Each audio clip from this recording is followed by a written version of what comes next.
Jonathan fut ponctuellement à 8h15 devant la banque. 5 minutes exactement avant que n'arrive le sous-directeur, M. Villemand, et Madame Roch, la caissière en chef. À eux trois, ils ouvrirent la grande porte. Jonathan la grille articulée extérieure, Madame Roch la porte extérieure en verre blindé, M. Villemand la porte intérieure en verre blindé. Puis, avec leur clé spéciale, Jonathan et M. Villemand coupèrent le dispositif d'alarme. Ensuite, Jonathan et Madame Roch ouvrirent la porte coupe-feu à 2 serrures qui donnait sur le sous-sol, où Madame Roch et M. Villemand disparurent alors afin d'aller ouvrir la salle des coffres avec leurs clés complémentaires, tandis que Jonathan, ayant enfermé son parapluie, sa valise et son manteau d'hiver dans le placard métallique qui se trouvait à côté des toilettes, prenait place derrière la porte intérieure en verre blindé et faisait entrer les uns après les autres les employés qui y arrivaient, appuyant pour cela sur 2 boutons qui déverrouillaient électriquement, l'une après l'autre, les 2 portes en verre blindé du sas d'accès. À 8h45, le personnel était au complet. Chacun s'était installé à son poste, derrière les guichets, à la caisse ou dans les bureaux, et Jonathan sortait de la banque pour prendre sa faction sur les marches de marbre, devant la grande porte. Son service, proprement dit, commençait. Ce service, depuis 30 ans, consistait purement et simplement pour Jonathan, le matin de 9h à 13h et l'après-midi de 14h30 à 17h30, à rester debout devant la grande porte, ou tout au plus à arpenter d'un pas posé la plus basse des marches de marbre. Vers 9h30, ainsi qu'entre 16h30 et 17h, il y avait une petite diversion, provoquée par l'arrivée ou bien le départ de la limousine de M. Rodel, le directeur. Il s'agissait alors de quitter sa faction sur la marche de marbre, de longer rapidement, sur 12 mètres environ, la façade de la banque jusqu'au porche qui donnait accès à la cour intérieure, d'en ouvrir la lourde grille de fer, de porter la main à la lisière de sa casquette en un respectueux salut, et de faire entrer la limousine. Une procédure analogue pouvait aussi se dérouler en début de matinée, ou en fin d'après-midi, quand se présentait la camionnette blindée bleue de la Brinks pour les transporteurs de fonds. Ce véhicule aussi exigeait qu'on ouvrît la grille. Ses occupants aussi avaient droit à un salut, mais ce n'était pas le salut respectueux, la main bien tendue portée à la lisière de la casquette, c'était le petit salut plus expéditif, de collègue à collègue, l'index seul venant effleurer la casquette. À part cela, il ne se passait rien.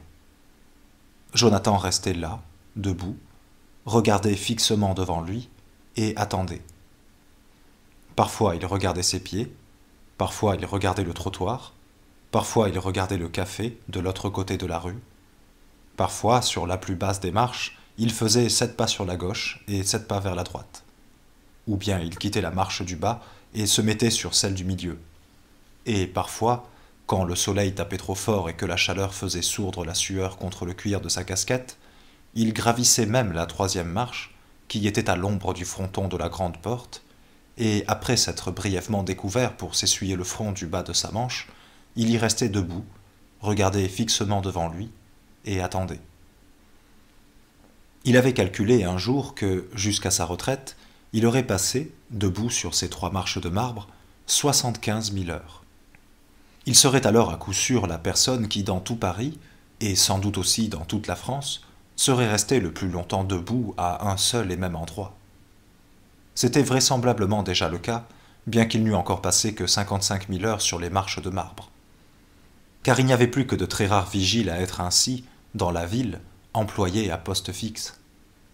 La plupart des banques avaient passé contrat avec des sociétés de gardiennage et se faisaient fournir par elles ces jeunes types qui se plantaient devant leurs portes, jambes écartées et l'air vachard, et qui, au bout de quelques mois, ou souvent quelques semaines seulement, étaient remplacés par d'autres types à l'air tout aussi vachards, et ce, pour de prétendues raisons psychologiques. À ce qu'on disait, l'attention d'un vigile se relâchait s'il était trop longtemps affecté au même endroit. Sa perception de ce qui se passait alentour s'émoussait. Il devenait paresseux, négligent, et donc inapte à sa mission. Des âneries, tout ça. Jonathan savait à quoi s'en tenir. L'attention du vigile se relâchait complètement en quelques heures déjà. Ce qui se passait autour de lui, et à plus forte raison ces centaines de personnes qui entraient dans la banque, Dès le premier jour, il ne les percevait pas consciemment. Et d'ailleurs, ce n'était nullement nécessaire, car de toute manière on ne pouvait pas distinguer un bandit d'un client. Et même si le vigile en avait été capable, et s'était jeté au-devant du bandit, il se serait fait abattre et supprimer bien avant d'avoir même pu déboutonner l'étui de son pistolet, car le bandit possédait sur le vigile l'avantage irrattrapable de la surprise. Une sorte de sphinx. Voilà comment Jonathan, qui en effet avait lu un jour quelque chose sur les sphinx dans un de ses livres, voyait le vigile. Une sorte de sphinx. Son efficacité ne tenait pas à quelque action, mais à sa simple présence physique. C'est elle, et elle seule, qui opposait au bandit potentiel. « Il faudra que tu passes devant moi, » dit le sphinx au pilleur de sépultures. « Je ne puis pas t'empêcher d'agir, mais il faudra que tu passes devant moi. Et si tu l'oses, alors gare à la vengeance des dieux et des mânes du pharaon. » Et le vigile, lui, dit « Il faudra que tu passes devant moi. Je ne puis pas t'empêcher d'agir, mais si tu l'oses, il faudra que tu m'abattes. Et alors gare à la vengeance des tribunaux, sous la forme d'une condamnation pour meurtre. » Cela dit, Jonathan savait fort bien que le sphinx disposait de sanctions beaucoup plus efficaces que le vigile. La vengeance des dieux, un vigile ne pouvait en brandir la menace. Et même dans le cas où le bandit se moquait des sanctions, le sphinx ne courait guère de danger. Il était taillé dans le basalte, dans le rocher massif, il était coulé dans le bronze ou solidement scellé. Il survivait sans peine de 5000 ans à un pillage, tandis que si on tentait de piller une banque, le vigile ne pouvait immanquablement qu'y laisser sa vie au bout de 5 secondes. Et cependant, ils se ressemblaient, trouvait Jonathan, le sphinx et le vigile, car leur pouvoir, à l'un comme à l'autre, n'était pas d'ordre instrumental, mais d'ordre symbolique. Et c'est avec la conscience de ce pouvoir symbolique qui faisait toute sa fierté et tout son amour-propre, qui lui donnait énergie et endurance, qui le cuirassait mieux que l'attention, que son arme, ou bien le ver blindé, que Jonathan Noël se tenait sur les marches de marbre de la banque, et y restait en faction depuis bientôt 30 ans, sans éprouver ni peur, ni doute, ni le moindre sentiment d'insatisfaction, et sans prendre l'air vachard jusqu'à ce jour. Mais aujourd'hui tout était différent. Aujourd'hui, rien à faire. Jonathan n'arrivait pas à retrouver son calme de sphinx. Au bout de quelques minutes seulement, il sentit tout le poids de son corps peser douloureusement sur la plante de ses pieds. Il reporta ce fardeau d'un pied sur l'autre, et, en changeant ainsi plusieurs fois, se mit à perdre un peu l'équilibre, et dut exécuter des petits pas de côté pour que son centre de gravité ne s'écartât point du strict fil à plomb sur lequel il l'avait jusqu'à présent toujours impeccablement maintenu. Et puis, tout d'un coup, il sentit des démangeaisons sur le haut de ses cuisses, sur les flancs de sa poitrine et derrière son cou. Au bout d'un moment, le front lui démangea comme s'il était devenu sec et rugueux, comme parfois en hiver.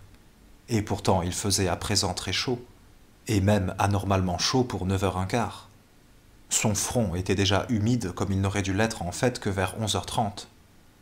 La démangeaison gagnait les bras, la poitrine, les jambes, gagnait tous les endroits où il y avait de la peau, et Jonathan aurait voulu se gratter, goulûment et sans retenue aucune. Mais c'était tout à fait hors de question qu'un vigile se gratte en pleine rue. Aussi il respira à fond, bomba le torse, puis courba l'échine, décontracta son dos, leva et rabaissa les épaules, et de la sorte se frotta de l'intérieur contre ses propres vêtements, afin de se soulager. À vrai dire, ces contorsions et tressaillements insolites ne firent qu'accentuer l'impression de déséquilibre, et bientôt les petits pas de côté ne suffirent plus pour rester droit, et Jonathan se vit contraint de renoncer, contre toute habitude, à sa posture de sentinelle figée, avant même que n'apparaisse vers 9h30 la limousine de M. Rodel, et de passer déjà au va-et-vient, 7 pas vers la gauche, 7 pas vers la droite. Il s'efforça alors de river son regard sur l'arête de la 2e marche de marbre, et de l'y faire aller et venir comme une sorte de wagonnet sur un rail bien fixé, afin que cette image, constante et distillée avec monotonie, de l'arête de marbre, ramène en lui l'impassibilité de sphinx à laquelle il aspirait, qui lui ferait oublier le poids de son corps, la démangeaison de sa peau, et plus généralement, tout cet étrange tumulte qui régnait dans son corps et dans son esprit. mais il n'y avait rien à faire. Le wagonnet déraillait sans cesse. Chaque fois qu'il clignait des yeux, son regard lâchait cette satanée arête de pierre et dérapait vers autre chose. Un bout de journal sur le trottoir, un pied dans une chaussette bleue, un dos de femme, un panier à provisions avec des pains dedans, la poignée de la porte extérieure en verre blindé, la carotte rouge et lumineuse signalant le bureau de tabac du café d'en face, une bicyclette, un chapeau de paille, un visage.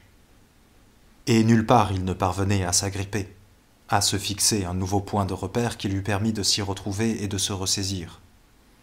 À peine venait-il de cadrer ce chapeau de paille sur sa droite qu'un autobus emportait le regard vers le bas de la rue, à gauche, pour passer le relais quelques mètres plus loin à une voiture de sport blanche qui faisait remonter le regard vers la droite, où, entre-temps, le chapeau de paille avait disparu.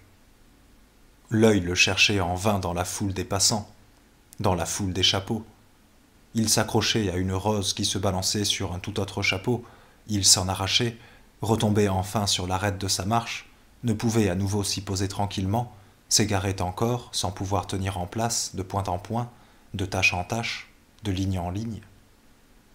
On aurait dit qu'il y avait dans l'air cet ondoiement de grosse chaleur qu'on voit seulement par les après-midi de canicule. Des voiles transparents frémissaient devant les choses. Les contours des immeubles, les arêtes et les rebords des toits se détachaient avec un éclat cru, et en même temps, ils étaient flous, comme effrangés. Les bordures des caniveaux et les joints des dalles du trottoir, que d'habitude on aurait dit tracés à la règle, ondulaient en courbes chatoyantes. Et les femmes aujourd'hui semblaient toutes porter des robes de couleurs vives.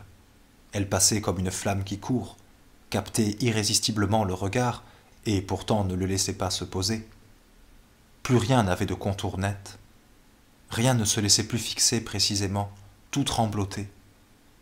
Ce sont les yeux, pensa Jonathan. Du jour au lendemain, je suis devenu myope. Il me faut des lunettes. Enfant, il avait dû à un certain moment porter des lunettes. Pas fortes, 0 dioptrie 75 de chaque côté. C'était très étrange que cette myopie revint le tracasser maintenant, à son âge. En vieillissant, on devenait plutôt presbyte, d'après ce qu'il avait lu. Et si l'on était myope, ça s'atténuait. Peut-être que ce n'était pas du tout d'une myopie classique qu'il souffrait, mais d'une affection à laquelle des lunettes ne pourraient rien. Une cataracte, un glaucome, un décollement de la rétine, un cancer de l'œil, une tumeur au cerveau qui comprimait le nerf optique.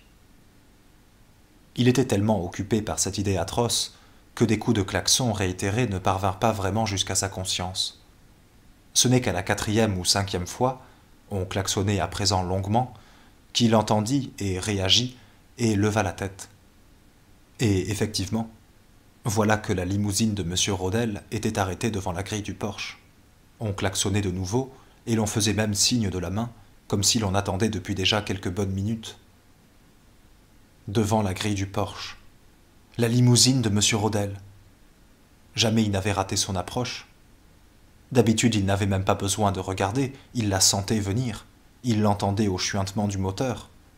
Il aurait pu dormir, il se serait réveillé comme un chien quand approchait la limousine de M. Rodel. Il ne se hâta pas, il se précipita. Dans son empressement, il manqua tomber. Il déverrouilla la grille, la fit coulisser, salua, fit passer la voiture. Il sentit que son cœur battait et que sa main tremblait contre sa casquette. Quand il eut fermé la grille et qu'il fut revenu devant la grande porte, il était inondé de sueur. « Tu as raté la limousine de M. Rodel », murmura-t-il à part lui, d'une voix étranglée de désespoir. Et il répéta, comme s'il ne parvenait pas lui-même à le comprendre, « Tu as raté la limousine de M. Rodel. Tu l'as ratée. Tu n'as pas fait ce que tu devais. Tu as gravement failli à ta mission. Tu n'es pas seulement aveugle, tu es sourd. Tu es vieux. Et fini. Tu n'es plus capable d'être vigile. » Il était parvenu jusqu'à la marche la plus basse du perron de marbre. Il la gravit et tenta de reprendre sa posture de factionnaire. Il se rendit compte tout de suite qu'il n'y arrivait pas. Les épaules ne voulaient plus tenir droites, les bras pendouillaient le long de la couture du pantalon. Il savait qu'en cet instant, il avait une allure ridicule, et il ne pouvait rien y faire. Du fond de son désespoir muet, il regarda le trottoir, la chaussée, le café d'en face. La vibration de l'air avait cessé. Les choses étaient de nouveau d'aplomb. Les lignes filaient tout droit. Le monde devant ses yeux était limpide. Il entendait le bruit de la circulation, le souffle aigu des portes d'autobus, les commandes lancées par les garçons du café et les talons hauts des femmes qui claquaient sur le trottoir. Ni sa vue ni son ouïe n'étaient amoindris en aucune façon, mais la sueur ruisselait à flots de son front. Il se sentait faible. Il se retourna, monta sur la 2e marche, monta sur la 3e et se mit à l'ombre, juste devant la colonie qui flanquait la porte extérieure en verre blindé. Il croisa les mains derrière son dos de telle sorte qu'elles touchaient la colonne. Puis il se laissa légèrement aller en arrière et s'appuya sur ses mains, sur la colonne, pour la première fois de ses 30 ans de service. Et quelques secondes durant, il ferma les yeux, tellement il avait honte.